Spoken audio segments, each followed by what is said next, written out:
Es tan fácil como darle a un botón para cambiar una foto de color a blanco y negro, pero cada uno de estos espacios de color cargan su propio mensaje, sus propios significados y funcionan mejor para una cosa u otra. Seguramente es mejor comprender sus propiedades do que estar disparando al azar y pensando después si esta foto queda mejor en blanco y negro o mejor en color.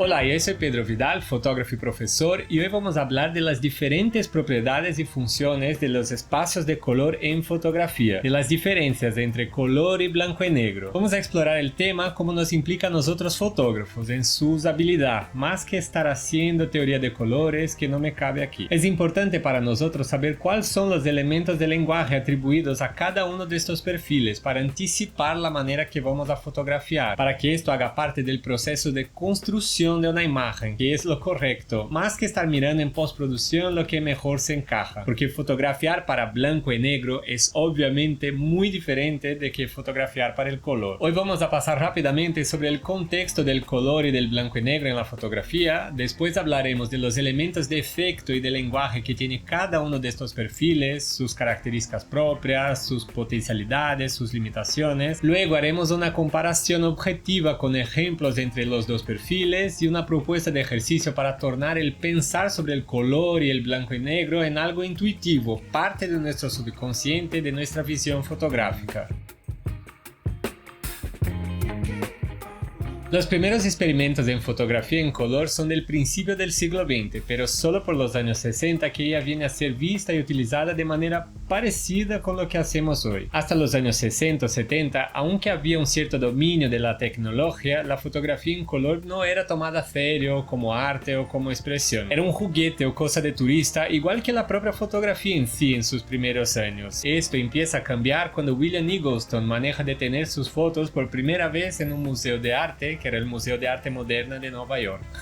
Esto todo muy en resumen, porque lo que quiero destacar aquí del contexto de la época es algo que nos va a servir mucho para pensar la práctica hoy. Fotografiar en blanco y negro o en color no era una tomada de decisión así tan fácil. La primera y la más obvia de las cuestiones era sobre la película. Sí o sí decidías antes si ibas a disparar en color o no, pero lo más difícil era sobre el después, porque las películas en blanco y negro uno muchas veces podría revelar en casa, mientras que en color era un proceso que aparte de muy difícil salía muy caro. Joel Meyerowitz es un gran precursor de la fotografía en color y en su libro The Questions of Color, él recuerda un comentario de Walker Evans, que es otra leyenda de la fotografía, sobre el uso del color en los años 60. Y el comentario es más o menos así: el color tiene la tendencia de corromper la fotografía y el color absoluto la corrompe absolutamente. Hay 4 palabras que deben ser dichas: la fotografía en color es vulgar. Lo que quiero resaltar aquí y llevar a la práctica con todo eso es que, aun con todas las dificultades y controversias que fotografiar en color implicaba, aunque fuera 1000 veces más fácil y más barato fotografiar en blanco y negro, yo y muchos otros han decidido de fotografiar en color sí o sí, porque las propiedades y las implicaciones del color son insubstituibles. No da igual, una cosa es una cosa y otra cosa es otra cosa, y tenemos que saber qué queremos de nuestras imágenes para tomar esta decisión.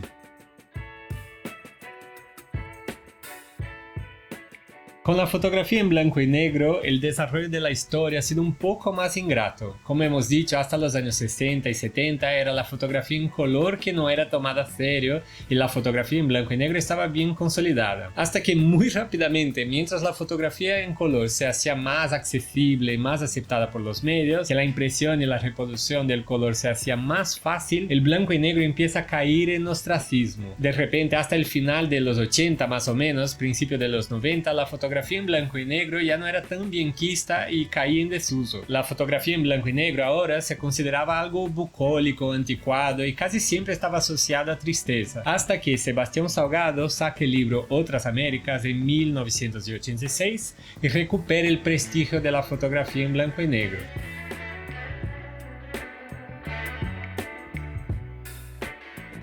Y otra vez, todo esto muy en resumen, hubo gente haciendo cosas chulísimas en blanco y negro en este tiempo, así como muchos otros personajes que han retomado la fotografía en blanco y negro. Lo importante de todo esto es entender que el elemento principal de los perfiles de color son su atribución con el lenguaje, con lo que comunicamos, y esto es una construcción social, es la construcción del arte, que tanto Salgado como Meyerowitz solo podían decir lo que querían decir a través de las propiedades propias de cada perfil, no daba igual. El blanco y negro ser asociado con algo bucólico y el color con algo actual de renovación es uno de los muchos aspectos del lenguaje que podemos considerar, aspectos que son resultado de su momento, del materialismo histórico, de cómo interpretamos y asociamos las cosas, de cómo hemos evolucionado como arte y como sociedad. Y es sobre esto, pero sin floreos, que vamos a hablar a seguir de los diferentes propósitos y efectos que cada una de estas maneras de fotografiar nos puede ofrecer. Pero antes de seguir con el tema, quería hacer una invitación a todos los que están aquí en Barcelona. Es que la semana que viene, el día 25 del 6, que es un martes, yo estaré a las 6 de la tarde participando del podcast Carrete Digital, que estoy muy contento porque es un podcast muy interesante, muy chulo sobre fotografía, y el podcast es grabado en vivo, entonces a todos los que queréis venir y así nos vemos y podemos hablar un poco, yo estaré encantado. Para venir es gratuito, pero hay que inscribirse, así que os dejaré el enlace por aquí en los comentarios y así nos vemos el próximo martes. Bueno, y ahora seguimos con el tema y vamos a hablar primero del color. Como hemos visto, el color a lo largo de la historia ha sido cada vez más atribuido a algo que era más capaz de representar los tiempos modernos. Esto está directamente asociado a una de las más evidentes características del lenguaje atribuido al color, que es la asociación que hacemos entre color y realidad. Y esto se da de dos formas. La primera es que nosotros obviamente vemos en color y por consecuencia tenemos la tendencia de atribuir color en una imagen a una realidad descriptiva. O sea, el color en fotografía puede ser utilizado para resaltar la inmersión, sensación o percepción de que algo es real, es vívido, presente, crear una conexión descriptiva. Cuando vemos color, vemos verdad en ello. Una manera de comprender eso es pensar, la fotografía en color es la fotografía de las cosas. Que en esta perspectiva, cuando queremos dar presencia a un espacio, a un objeto, a una persona, el color puede ser muy eficiente. Cuando haremos comparaciones al final, esto quedará más claro. Y la segunda forma es cómo el propio color nos afecta en la vida, nos afecta en la fotografía. Es decir, nosotros asociamos diferentes colores a diferentes sensaciones, como por ejemplo el azul a una sensación más calmada o de tristeza, el amarillo y naranja para algo más cálido o más cómodo y así por delante. Siendo así, condicionar el color a una dirección en concreto es condicionar a una sensación de realidad, como el McDonald's, por ejemplo, que utiliza el amarillo y el rojo porque genera una sensación de hambre o una asociación de disfrute. El cine, por ejemplo, hace mucho uso de esto constantemente para ajustar todos sus elementos en la dirección de sus objetivos, resaltando colores que coinciden con la emoción de la narrativa o con la construcción del personaje. Y vuelvo a repetir, esto es una asociación del color con la realidad, porque en nuestro día a día también asociamos así los colores de los espacios y cosas que encontramos. La contraprueba de esto es justamente su efecto al contrario. Cuando hacemos distorsiones excesivas de colores, inmediatamente asociamos estas imágenes a algo ficcional. Colores exagerados y artificiales hacen una ruptura con el sentido de realidad y nos remite a tomar algo como surrealista o como fantasioso. El color es tan atado a la noción de realidad material que solo cuando deformado rompe este vínculo. Este es un efecto bastante diferente del blanco y negro que vamos a desarrollar pronto en el próximo punto. Pero más que estar haciendo psicología de los colores aquí, como fotógrafos, creo que podemos tomar esto de manera más sutil o más calmada. Lo más importante de tener en cuenta es que podemos actuar a favor de un color para generar una percepción específica de una realidad, condicionar la sensación que tenemos sobre lo que habita una imagen. Esto es importante de denotar porque el color siempre tendrá un efecto atmosférico en tu fotografía, estés tú tomando conciencia de él o no. Hay dos maneras generales funcionales que podemos gestionar la presencia del color en una fotografía. Para ponerlo fácil, una es la elección sobre lo que se da delante de la cámara, o sea, el encuadre que damos, el color de las cosas que salen en la foto y su relación con lo que aparece en la luz, se oculta en las sombras, la composición, planos y todo. Y la otra es la elección que tomamos detrás de la cámara, que es escoger qué tipo de película, nivel de saturación, balanceo de blancos y exposición y todo lo que hacemos en postproducción. Sé que muchas de estas cosas podemos decidir en la cámara, pero son dos cosas distintas. Me gusta pensar estas dos fases como la primera de decisión de acción, del acto de fotografiar sobre las cosas externas, y la otra una acción pensante sobre nuestro dominio, el control del fotógrafo. Hablaremos más de esto en la práctica cuando haremos la comparación entre color y blanco y negro. El uso del color en fotografía no es una mera casualidad, siempre va a significar algo y condicionar nuestra interpretación de una imagen. Por eso es tan importante pensar en ello. Como hemos dicho en el video sobre malos hábitos, el fotógrafo no puede pelearse con la realidad. Así que tú no podrás inventar los colores, pero tomar conciencia de su presencia puede ayudarte a comprender dónde está lo interesante y decidir sobre lo que funciona o no para tu fotografía. Otra vez, si tu fotografía está en color, este elemento está actuando como parte de tu encuadre, seas porque quieres con tu intención y así sumando a lo que estabas construyendo, o seas porque lo has negligenciado y vas a depender del acaso para que el color afecte positivamente o negativamente tu fotografía. La fotografía en color es sobre traer presencia, crear en una imagen la sensación de que podemos nos relacionar de cerca con lo que estamos mirando, que de alguna manera el espectador es parte del protagonismo, pues su percepción de la imagen se vincula con la noción de realidad. Por eso podemos sentir y presenciar las texturas en esta simple mesa con una botella, como si estuviéramos sentados ahí delante, o el calor en la piel de estas personas en el sol, o el áspero de la ciudad. Son estímulos muy sensoriales, físicos, que nosotros fotógrafos invitamos al espectador a vivenciar. La fotografía en blanco y negro es la fotografía de las formas. Sin el color quitamos un importante elemento de asociación con la realidad y por consecuencia se enaltece la atención a otros factores de representación. Con el color fuera del camino, todo lo que vemos son los formatos de las cosas y su relación con la luz. Y digo esto no solo sobre la incidencia de la luz evidente, que también es muy importante como forma, pero sobre cómo cada cosa pasea por los tonos de gris, colores que van más hacia lo negro, hacia lo blanco. Esta propiedad va a generar diferentes funciones de lenguaje conectadas con la idea de forma. La primera y la más sutil es la sensación de atemporalidad. Las imágenes en blanco y negro tienen la tendencia de desvincularse de su contexto de época. Y aunque asociamos el blanco y negro con fotos más antiguas, no es esto que quiero decir. Esta asociación se da por el costumbre de que la mayoría de las fotos antiguas eran en blanco y negro. Pero en una imagen la sensación es de atemporalidad, que es algo mucho más efímero que remitir al pasado.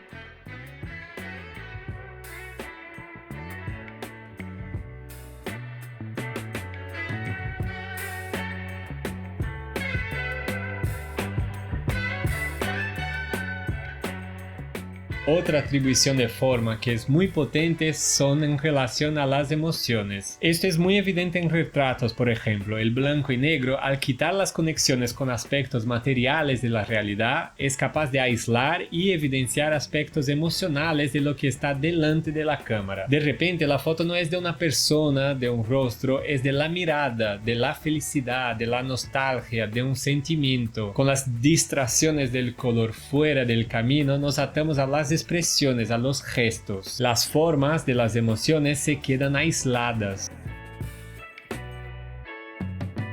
Las mismas propiedades funcionan sobre el ambiente, sobre la calle o sobre la naturaleza. Para comprenderlo fácil, es casi siempre sobre cómo las cosas se sienten do que sobre cómo las cosas son. Sobre la forma de una montaña, su diseño, cómo reparte el cielo, cómo desliza el río, sobre cómo se dispone una duna, sus formas, sus movimientos, o lo mismo pero sobre un vegetal. El sobre el grito, sobre el gesto, sobre la expresión, sobre la forma. Lo importante de notar aquí es que no basta simplemente decir, esta fotografía queda mejor en blanco y negro, o llevársela al blanco y negro porque los colores no molan. Es entender sobre qué es esta fotografía, de qué se trata, y entonces definir si el blanco y negro es el perfil ideal para lo que queremos, o entonces dar la fotografía por perdida, que está todo bien también. El blanco y negro es una intención, una decisión y no un artificio para salvar fotos perdidas.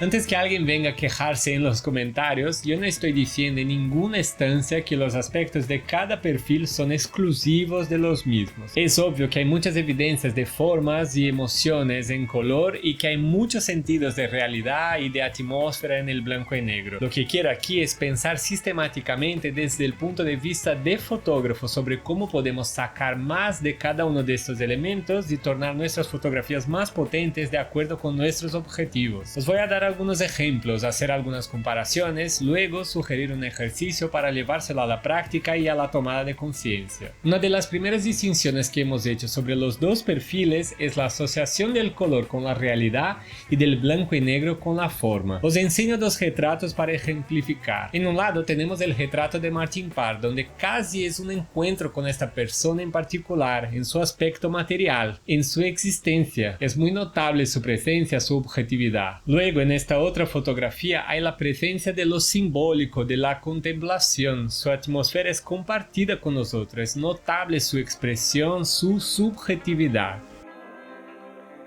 En fotografía documental o de calle podemos hacer lo mismo uso. Mira, en esta fotografía de Harry Gruyaert, nosotros podemos percibir o sentir cómo es este sitio, a través de los tonos azules, de sus coincidencias frías, es como habitar el sitio. Esta fotografía de Miguel Gil Branco no es sobre la sonrisa, es sobre todo el contexto, nos trae otra vez una percepción de presencia compartida. Por otro lado, el blanco y negro nos evoca emociones de una manera distinta, no desde un aspecto de identidad física, pero de estímulo psicológico. Es sobre la tensión, sobre el sentimiento, sobre los gestos, los impulsos, es sobre la subjetividad de las cosas, sus sensaciones compartidas. La diferencia puede ser muy sutil en palabras, pero es muy profunda en la práctica y es fundamental comprender que este es un elemento frontal de nuestra fotografía. Me gustaría aquí proponer un ejercicio para que podamos entender de manera práctica cómo estos elementos cambian la manera que debemos fotografiar las cosas. Asimilar que decidir sobre el color o el blanco y negro es decidir sobre cómo vamos nos acercar al objeto. Os pondré algunos ejemplos también. El ejercicio es muy sencillo. Primero vamos a escoger un tema o un objeto para hacer el enfoque de nuestra fotografía.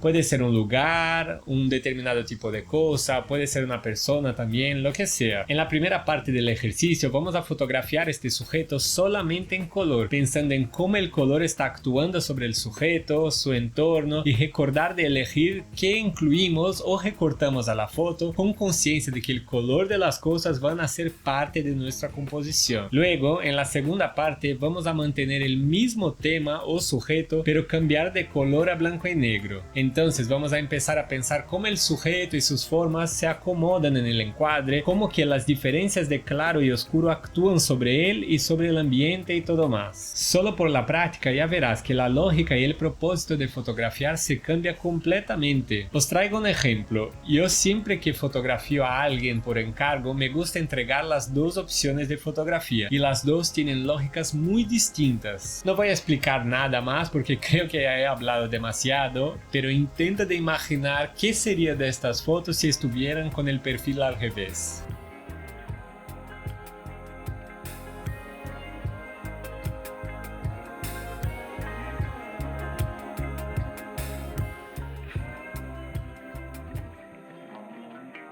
Cuando tú dejas de elegir o pensar sobre cualquier una de estas cosas, los efectos del lenguaje siguen actuando sobre tus fotos, pero de manera aleatoria. Y es muy probable que al revés de elevar tu fotografía, el descaso hará que tu fotografía se haga menos interesante. Por eso he dicho muchas veces que primero, la fotografía es un arte de los detalles. Todos los pasos, las pequeñas cosas cuentan. Da igual si disparas como un maestro, si luego todo tu trabajo se va perdiendo potencia en la elección, postproducción, cómo compartes y todo más. Y también da igual si eres el mejor de la postproducción, si primero no disparas bien y con conciencia de cómo cada cosa actúa como lenguaje en una foto. Y otra vez, esto no es para complicar de manera innecesaria, al revés, es para hacer que el desgaste de todo el proceso sea mínimo, porque cada vez tenemos más en la mano y más naturalizado, interiorizado todos los pasos que tenemos que dar. Bueno, yo me voy quedando por aquí, espero que os haya gustado. Si escucháis algún ruido es que estoy con el ventilador aquí porque empieza a hacer calor y ya no puedo más, también porque estoy con la ventana abierta, espero que no moleste. Y otra vez muchas gracias a todos los miembros del canal que están haciendo de este proyecto posible y a todo el mundo que interactúa y que estamos hablando aquí en los comentarios. Y dame vuestras opiniones sobre el uso del color y del blanco y negro. Hay muchos distintos acercamientos. Este es un repaso de los pilares centrales de lo que hay de distinto entre una cosa y otra, pero hay múltiples usos que podemos dar. Otra vez espero que os haya gustado, nos vemos en una próxima y chao.